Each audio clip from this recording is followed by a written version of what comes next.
नमस्कार दोस्तों, कैसे हैं आप लोग। देखिए, ये क्वेश्चन है आपका।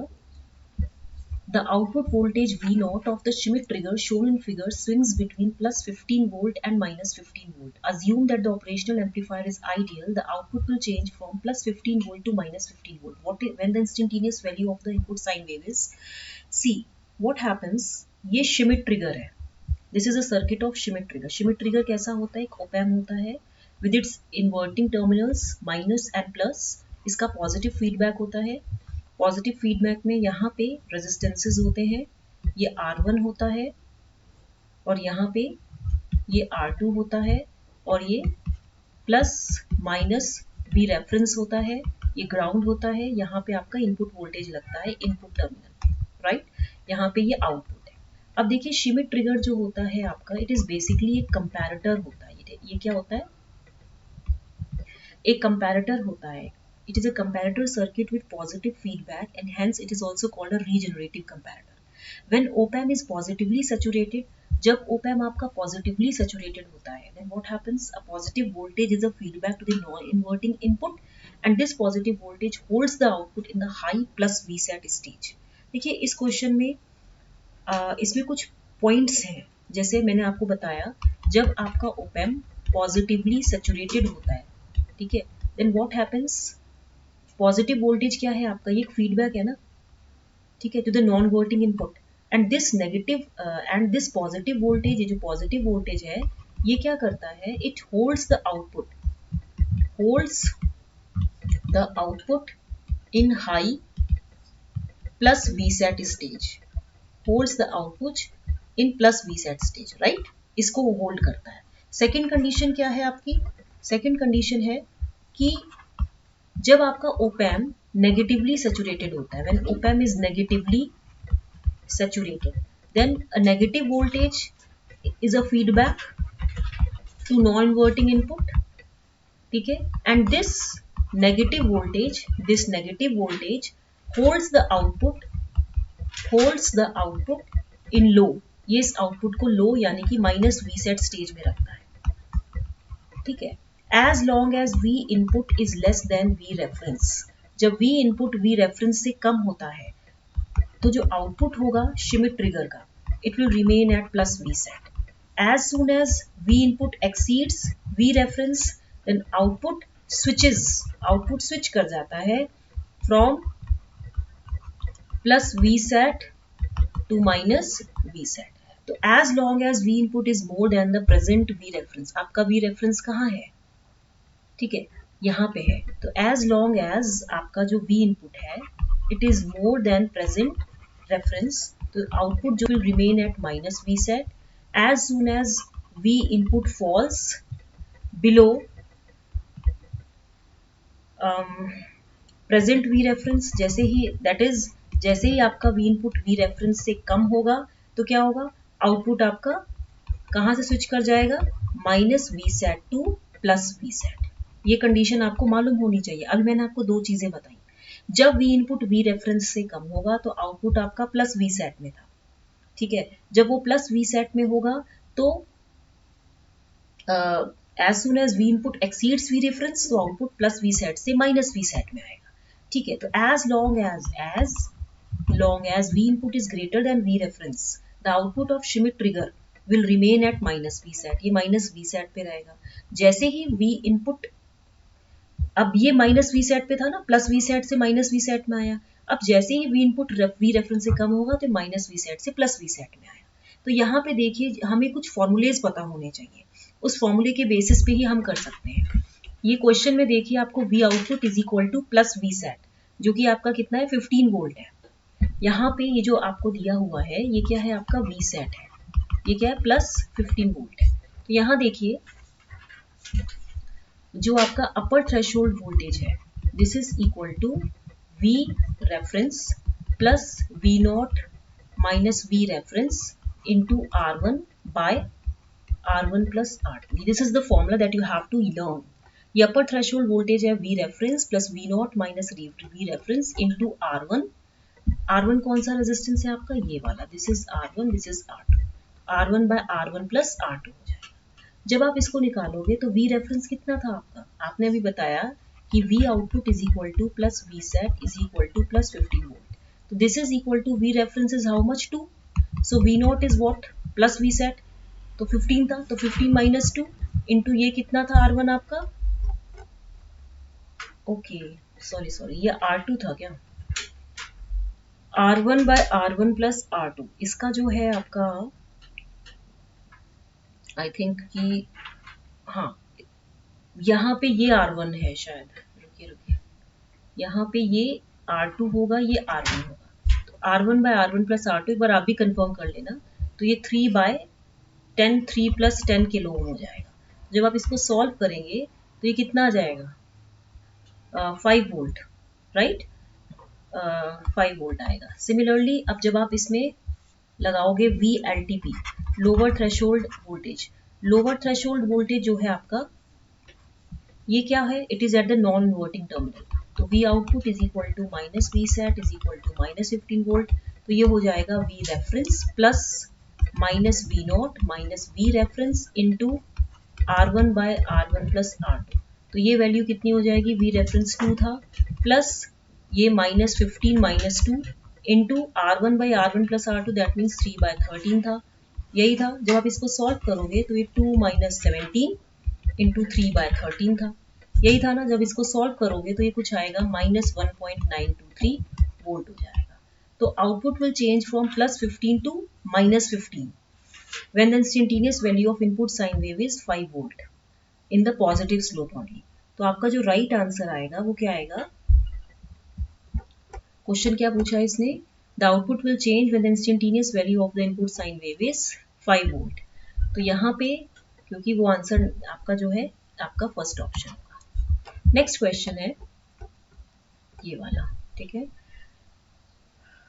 For the network in figure, determine the change in IC for change in operating condition results in the collector leakage current increasing from 3 microampere to 10 microampere। देखिए आपको पता है कि गिवन कॉन्फ़िगरेशन आपका वोल्टेज डिवाइडर है, इसका आप एक इक्विवेलेंट सर्किट बनाएंगे।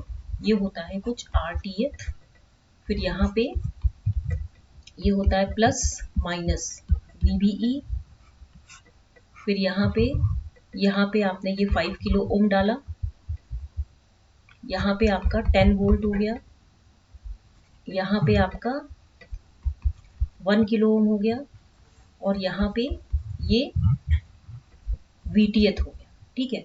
अब VTH आपका थेवेनिन वोल्टेज है, RTH आपका थेवेनिन रेजिस्टेंस है। तो देखिए इसमें जो आपका RTH है वो क्या हो जाता है, R1 पैरेलल टू R2 होता है ना, तो यहाँ पे ये R1 है, ये R2 है, इसकी वैल्यू कितनी हो जाएगी 6 पैरेलल टू 6, 6 इंटू 6 बाई 12, 6 2 जा 12, 2 3 जा 6, तो ये हो जाएगा 3 ओम, ठीक है, 3 किलो ओम समथिंग जो भी है आपका। उसके बाद देखिए जब हम KVL लगाएंगे तो इसकी वैल्यू होगी minus VTH plus IB RTH plus VBE plus IE RE equal to 0। अब IE की वैल्यू IB प्लस IC हो गया है, तो VTH is equal to IB RTH plus VBE plus IB plus IC of RE, यही होगा। अब differentiate जब करेंगे हम इसको विद रिस्पेक्ट टू IC, तो ये 0 होगा, RTH into DIB by DIC plus 1 plus DIB by DIC, क्योंकि DIC बाई DIC 1 हो जाएगा, इंटू RE, ठीक है, समझ में आया। तो जब आप इसको डिफ्रेंशिएट करेंगे तो आपके पास क्या इक्वेशन आएगी, आपके पास आ जाएगा DIB upon DIC is equal to minus RE by RTH plus RE, right. अब putting the above equation in one, कौन सी फर्स्ट इक्वेशन थी आपकी इक्वेशन क्या थी, देखिए ये वोल्टेज डिवाइडर रूल था, इसमें आपका फॉर्मूला है S of IC, this is equal to beta plus 1 into RTH plus RTH plus RE of beta plus 1। जब आप इसमें वैल्यूज रखोगे तो आप देखो बीटा की वैल्यू कितनी दी हुई है 59। तो यहाँ पे इसकी वैल्यू कितनी हो जाएगी 59 प्लस 1 इंटू RTH कितना था 3K प्लस 36/12। ओके, यहाँ पे RE कितना था 1 किलो।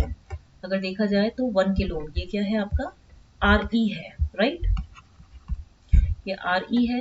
तो यहाँ पे ये RE हो गया बाय ये वोल्टेज डिवाइडर बाई सिंग है 3K plus 1K into 59 plus 1।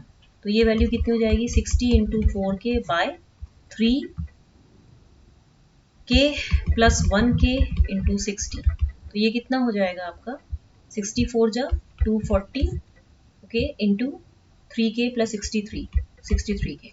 तो ये जब आप इसको सॉल्व करेंगे तो 3 2 जा 6 3 1 जा 3 3 8 जा 24 80 समथिंग होगा। तो यहाँ पे इसकी वैल्यू कुछ 80/21 आई। तो S ऑफ ICO is equal to delta IC by delta ICO is equal to 80/21। जो डेल्टा ICO है हमें कितना दिया हुआ है, if IC changes is increasing from 3 to 10 microampere. तो यहाँ पे देखिए जो ICO है इसकी value 10 minus 3 is equal to 7 microampere. तो यहाँ पे जो डेल्टा IC है this is equal to 80/21 into delta ICO। तो ये वैल्यू 80/21 इंटू डेल्टा ICO कितना हो जाएगा आपका, जो आपने निकाला वो 7 माइक्रोएम्पियर। ठीक है, जब ये सॉल्व करेंगे तो कुछ 80/3 माइक्रोएम्पियर आएगा। तो क्वेश्चन क्या पूछा है इसने कि फॉर हमें IC निकालना है if a change in operating condition results in collector leakage current ICO increasing from 3 to 10 microampere. ठीक है, आपका फॉर्मूला क्या था, आपको सबसे पहले देखना है वोल्टेज डिवाइडर बाई सिंग है S is equal to delta IC by delta IC। Delta IC के लिए आपको इसका फॉर्मूला निकालना पड़ेगा S ऑफ IC। ये वोल्टेज डिवाइडर बाई सिंग है, इसके लिए आपको फॉर्मूला मालूम है beta plus 1 by RTH plus RE by RTH plus RE by beta plus 1। ठीक है, ये वैल्यूज करके तब आपको निकालना है। ठीक है, अब एक क्वेश्चन और बता देते हैं,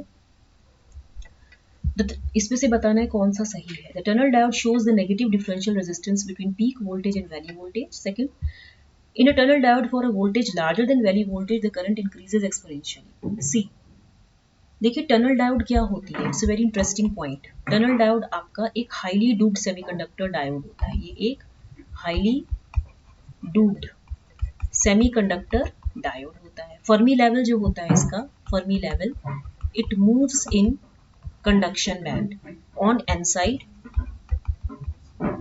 and inside the valence band and inside the valence band on p side। जो फर्मी लेवल होता है it moves in conduction band on n side and inside the valence band on p side। तो below the Fermi level all states are filled, all states are filled and above the Fermi level all states are empty, all states are empty, right. ये tunnel diode का सिद्धांत है। अब इसमें आप देखिए कुछ चीजें हैं, वो मैं अब इसका टनल डायोड का कुछ बताऊंगी नहीं, लेकिन इसने जैसे बोला है कि the tunnel diode shows the negative differential resistance between peak voltage and valley voltage. तो ये हम नेक्स्ट क्लास में डिस्कस करेंगे। तो ये इसका आंसर जो है कि यस, इसमें जो नेगेटिव डिफरेंशियल रेजिस्टेंस होता है पीक वोल्टेज से वैली वोल्टेज में ही जाता है। तो इसमें जो है आपका both A and R are true and R is not the correct explanation of it। Reason क्या है, in a tunnel diode because for a voltage larger than valley voltage the current increases exponentially. No, zero bias में क्या होता है, there is no current flow. ये तो zero bias में no current flow होता है because as the Fermi levels are aligned. जैसे जैसे आप इसमें फॉरवर्ड वोल्टेज अप्लाई करते हो तो पोटेंशियल जो इलेक्ट्रॉन्स होते हैं conduction band of n region will tunnel electrons to the empty states of valence band। This will create a forward bias tunnel current। अब ये मैं आपको बाद में बताऊंगी, मतलब ऐसे जाता है ये। जब और ज्यादा वोल्टेज बढ़ाते हो तो this will produce maximum tunneling current, right। फिर उसके बाद जब forward bias continue to increase करता है, the number of electrons in the n side that are directly opposite to the empty states in the valence band वो decrease करता है, तो decrease in the tunneling current होगी। ठीक है, as more forward voltage is applied, turning current drops to zero. तो both the regular diode forward current due to electron hole injection increases due to lower potential barrier. तो ये ऐसे आ जाएगा graph. ठीक है, तो ये इसका जो इसने बताया है कि ये सही है कि इसमें नेगेटिव डिफरेंशियल रेजिस्टेंस होता है between peak and valley voltage. ठीक है, एंड लेकिन करंट इंक्रीजेस एक्सपोनेंशियली, डाउन भी तो हो रहा है ना, तो ये मैं आपको बाद में बताऊंगी। तो अभी के लिए इतना काफी है, इसको लाइक शेयर सब्सक्राइब करना मत भूलिएगा। Thank you very much. Right.